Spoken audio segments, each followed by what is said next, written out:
Hello and welcome to this edition of WION-VOA Co-Production. I am Molly Gambhir, and our top focus in this edition is the Russia-Ukraine war, as Ukraine marked its 31st Independence Day this week, just as it also marked 6 months at war after Moscow invaded the country in February.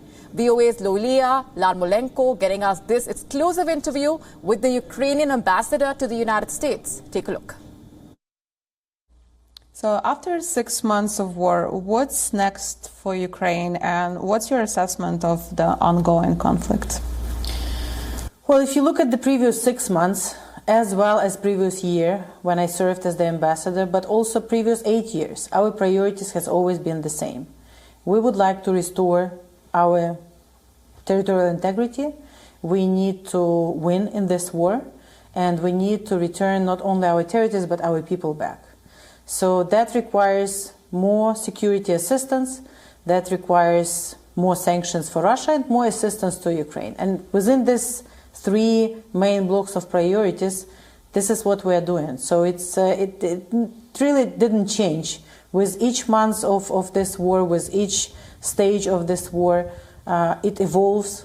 Some capabilities are more needed than others, or more support is needed in one area or another, or we need to reconstruct grid sometimes, and sometimes it's about schools because the school year is about to start. But in general, we need to, as a good phrase military people say, we need to stay the course, we need to sustain the effort, we need to continue fight, rebuild, and show that resiliency and bravery that Ukrainian people have been showing during the past 8 years, but especially during the past 6 months. And are you confident then that Western partners, United States, will also sustain their effort, providing all necessary assistance to Ukraine? I'm positive that United States is our strategic partner, or I should say strategic friend, number one, but also other allies and friends will do what they say they will do, that they are with us in this fight until we win. Because it's bigger than Ukraine. It's not only about Ukraine. It's about not only freedom and independence and territorial integrity of Ukraine, but it's about the values all of us share, about human dignity, about freedom to be who you want to be, about democracy, ultimately, because this is the reason why Russia attacked us in the first place. So as difficult as it is, and there are many, of course, problems and priorities, and this winter is going to be one of the most difficult winters, not only for Ukraine, but also for Europe and other countries, because again, Russia is creating crisis after crisis after crisis, in addition to the aggression that they started in Ukraine and doing for the past 6 months and 8 years. But I'm positive that regardless of all these difficulties, our partners will be with us, and we will sustain this effort together. And this victory, which I'm positive will come at the end of this very hard time, is going to be a shared victory for us, for the United States, and for all of our partners. And on this Independence Day, is there something you want international community to hear, the message that you want to convey to them?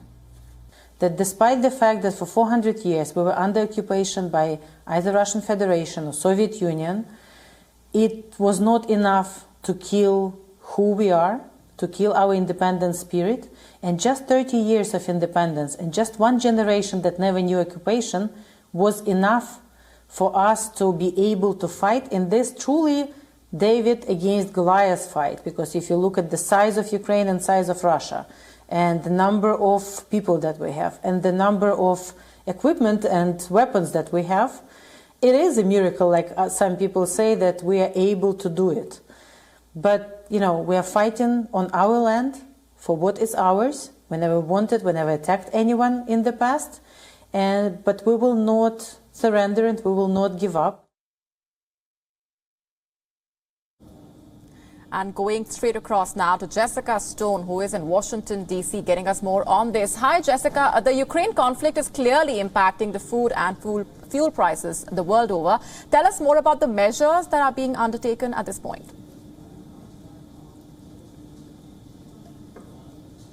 Well, clearly the IMF has now downgraded the global economy 4 times this year. So we're not seeing any end in sight to this global impact of the Russian war in Ukraine. And we just got some of the comments that Federal Reserve Chair Jerome Powell made in Jackson Hole, Wyoming, which is, of course, Jerome Powell is the central bank chief here in the United States. We're already in a technical recession, meaning we've had 2 successive quarters of slowing growth. And he said he will continue to raise interest rates until inflation is under control, even if the job market softens. And he warned that a softer labor market was likely, that there will be some pain for American households. Meantime, in Europe, they're on the brink of recession. China has cut lending rates again this week, the 2nd week in a row. We're looking at lower growth forecasts for them as well. And now we just saw Indonesia cut its benchmark lending rate for the first time since 2018.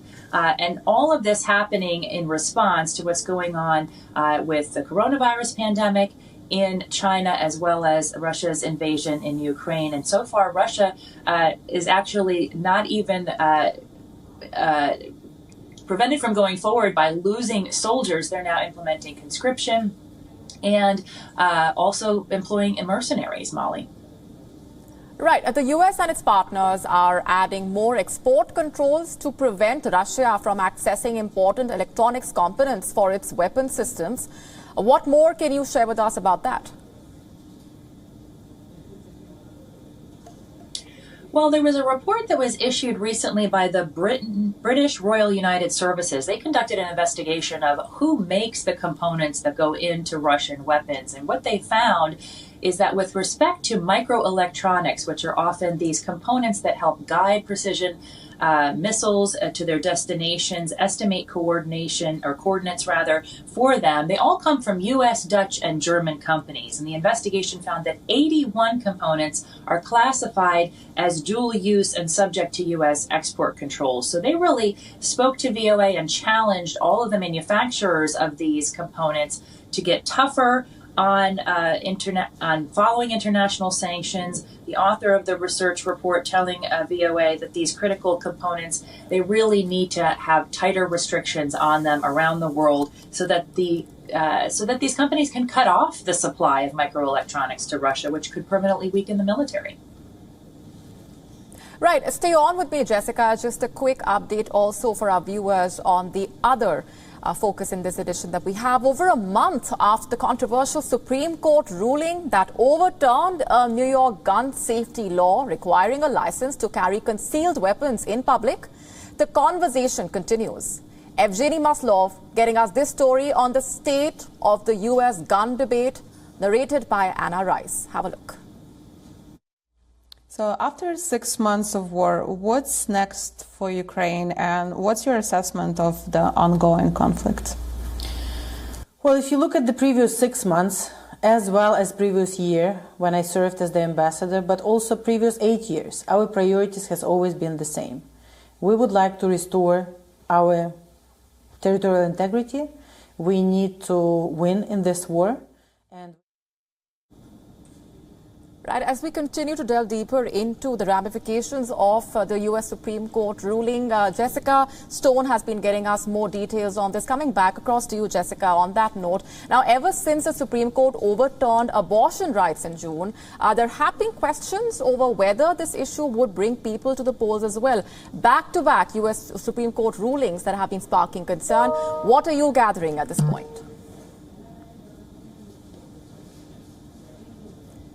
Well, it's interesting to see how the Supreme Court has really given the Democrats an issue to run on in our midterm elections. These are typically fall elections in which we see the party out of power gain more power, sometimes overtake the Congress, both houses of Congress. We've had elections in which the party out of power took over Congress and really gave the president a much more difficult time. accomplishing his agenda. And what we're seeing is that despite the economic signs of inflation, of a poor approval rating for Joe Biden, we are seeing Democrats find a new issue to bring more voters to the polls, because turnout is key going into the midterm elections. You don't often have as many voters in a non-presidential election here in the United States as you would in a presidential election. And so many people here were watching New York 19. This is a congressional district in upstate New York, where the Democrat was not favored to win, but was running on restoring and shoring up abortion rights in New York State, which of course has very good protections on abortion rights, and even did so at the state level even after the Supreme Court ruling. But what we saw in that election on Tuesday was that the Democrat who was not favored to win actually did win. And many political observers here in the United States are saying, look, it looks like the Democrats now have an additional message that could bring more people to the polls. In particular, some of the evidence of that is that we just saw some polling where we are now seeing evidence of a surge in voter registration from women who are in states where abortion rights are at risk. So the audience does appear to be growing for this type of message, and we probably will see more Democrats going into the fall elections running on this issue as a result, Molly. Right. Jessica, another issue for American voters is immigration policy, a very crucial one, especially how it impacts young people born in the United States to parents without U.S. citizenship. President Joe Biden issued a new rule on these so-called dreamers this week. What more are you gathering on that front?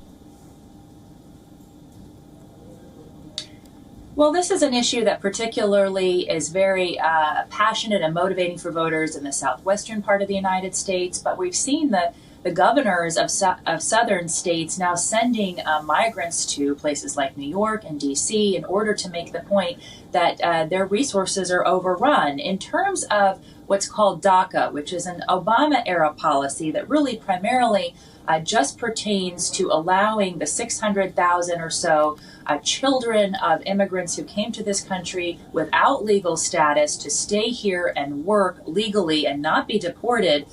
They've had no legal status, essentially, and this Obama-era policy aimed to give that to them. They were born here, but they don't have U.S. citizenship. And Joe Biden has made this part of his efforts, and so have many Democratic lawmakers. Right after he took office, a Texas judge struck down the program so that no new people could be added to the program. So what the White House has done this week is they've issued a rule to strengthen the program while waiting for more legal challenges, because there are more winding their way through the courts. But really, unfortunately, in the American legal system, what ultimately has to happen to protect these young people and again, give a win to those voting on this issue is that Congress really needs to come to terms with the fact that there still is no immigration reform in this country that has been holistic, that has addressed everything from high-wage immigrants to low-wage immigrants and everything in between. And so until that happens, many of these dreamers, these 600,000 young people, they are not going to have resolution to their status until and unless there is a permanent solution in Congress. Jessica Stone, we are leaving it there for the moment. Thanks very much for joining us on the broadcast. Of WION-VOA Co-Production. Stay with us.